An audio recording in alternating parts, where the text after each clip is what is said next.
काळ्या मातीत मातीत ती पण चालते, ती पण चालते, ती पण चालते. काळ्या मातीत मातीत ही ती पण चालते, ती पण चालते, ही ती पण चालते. काळ्या मातीत मातीत ती पण चालते, ती पण चालते. नमस्कार. आपण शेतकऱ्यासाठी जो व्हिडिओ बनवला होता तसाच आपला हा म्हणजे शेतीचाच व्हिडिओ आहे आणि शेतकऱ्यासाठीच व्हिडिओ आहे आणि शेतीमध्येच बनवणार आहे व्हिडिओ. म्हणजे शेतकरी कसा असतो, हा शेतकरी आहे म्हणूनच सगळी जनता आहे. शेतकरी हा राजा आहे आणि त्या शेतकऱ्याच्या जीवावर ही सगळी जनता जगत आहे. शेती म्हणजे असं एक आहे की शेती आहे तरच सगळं काय आहे. शेती ही आपल्याला शेतीमध्ये पीक पिकतं आणि शेतीतलं जे पीक आहे तेच आपलं म्हणजे सगळं पीक आहे. आणि शेतीमध्ये आता सध्या सोयाबीन, तूर, मूग, उडीद अशा सगळ्या गोष्टी अशा पेरलेल्या आहेत शेतकऱ्यांनी. पाणी पण खूप चांगलं आहे, पाण्याचं पण प्रमाण असं म्हणजे पाहिजे एवढंच आहे शेतीमध्ये. आणि पीक पण चांगल्या प्रकारे आहे, म्हणजे दरवर्षीसारखंच पाऊस पाणी बरोबर असल्यामुळं शेतीमध्ये खूप छान असं पीक आलेलं आहे. आणि फक्त ते काय म्हणतात आळ्या म्हणजे किडेले पानं होत आहेत, रोग आलेला आहे, त्याला आता पिचकारी फवारणी ती करावं लागत आहे.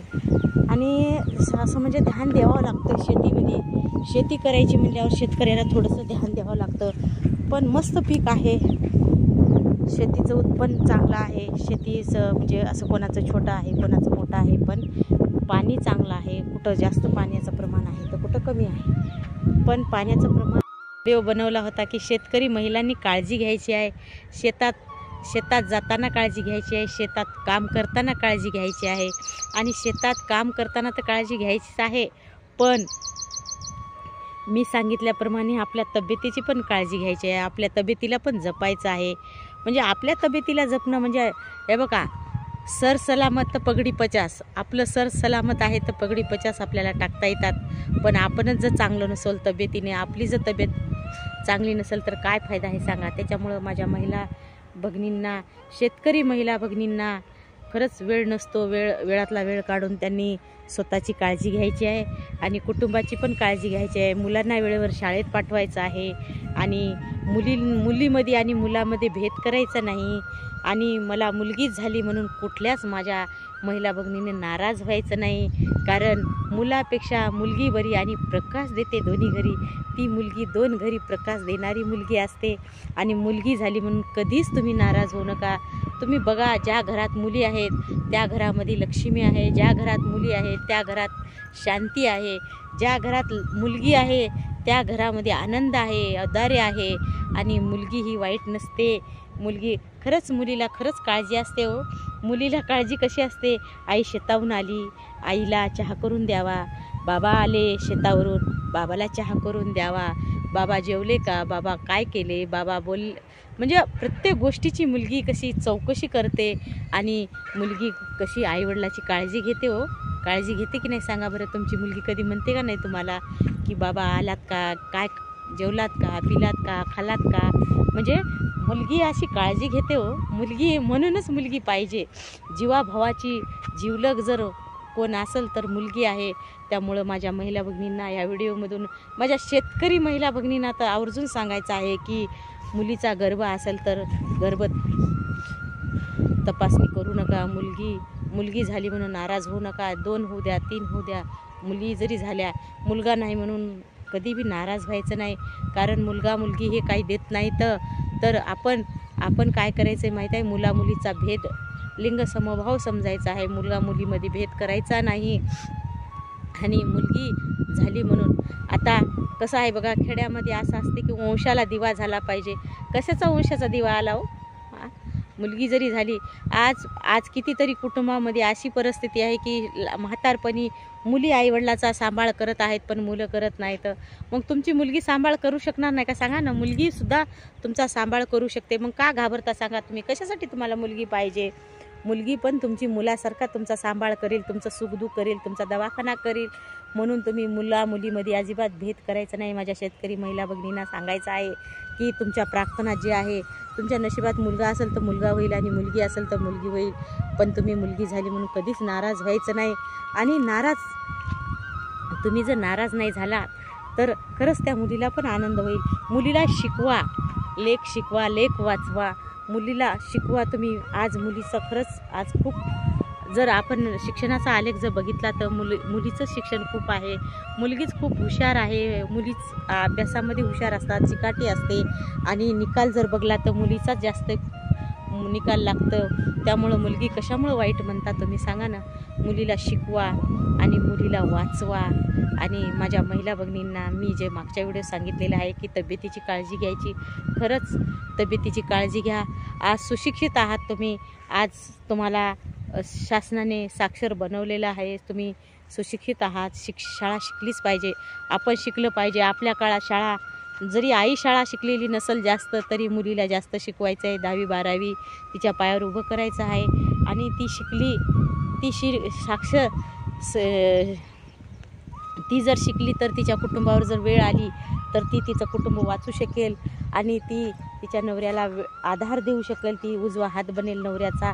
तर जर ती शिकलेली असेल तरच तिला ते या संसारातलं व्यवहारातलं समजेल आणि तिला कसं वागावं, कसं जगावं त्या मुलीला समजेल. त्यामुळं मुलीला शिक्षण शिकवायचं आहे.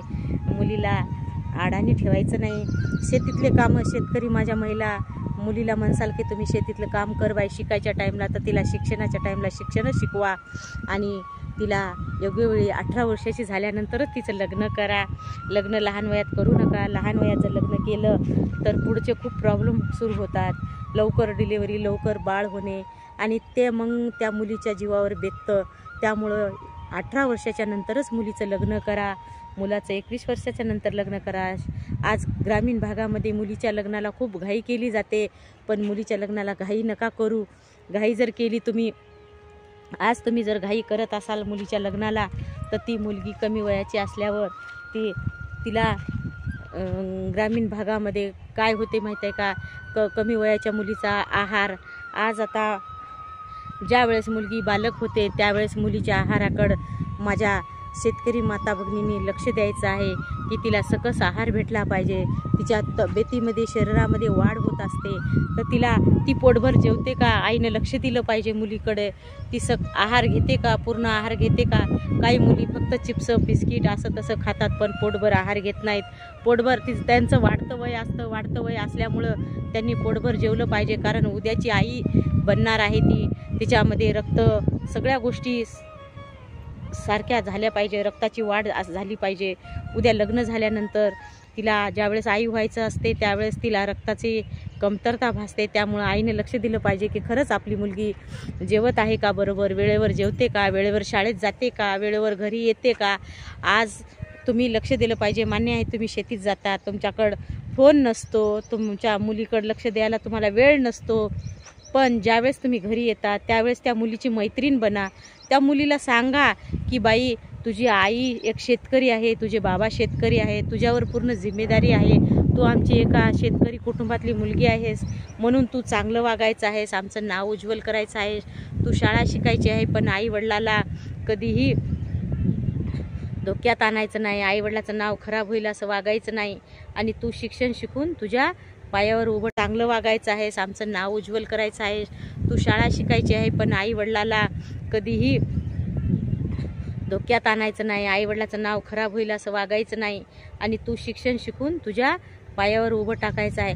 मुलीची मैत्रीण बनून जर तुम्ही तिला सगळी तुमच्या परिस्थितीची जाणीव करून दिलात तर त्या मुलीचा वाकडा पाय पडणार नाही आणि ती खरंच तुमच्या सगळ्या परिस्थितीची जाणीव ठेवून जगेल.